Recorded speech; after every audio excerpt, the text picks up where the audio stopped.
આજે બહેનો તો નથી પણ ભાઈઓ છે, પણ સાથે સાથે આપણે બહેનોને પણ સાથે રાખવી જોઈએ, જેથી કાર્યક્રમને આપણે એવા વ્યવસ્થિત દીપાવીએ કે જે સંસ્કારો બહેનો સુધી પણ પહોંચે.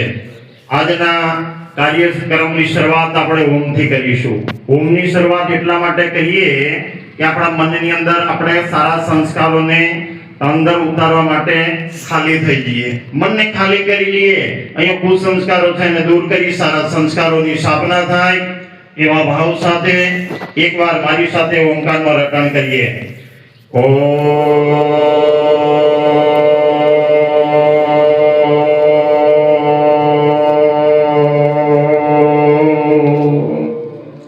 આજના કાર્યનું આયોજન કરનાર હિન્દુ સંગઠન પરિવારને ખૂબ ખૂબ ધન્યવાદ પાઠવીએ કે જેમને આ પ્રસંગનું આયોજન કરી આપણને બધાને સાતા બેસવાનો એક સુયોગ પ્રાપ્ત કરાયો છે. તે બદલ એમના પૂરા સંગઠનને ખૂબ ખૂબ ધન્યવાદ પાઠવીએ, અભિનંદન પાઠવીએ ભાઈઓ બહેનો.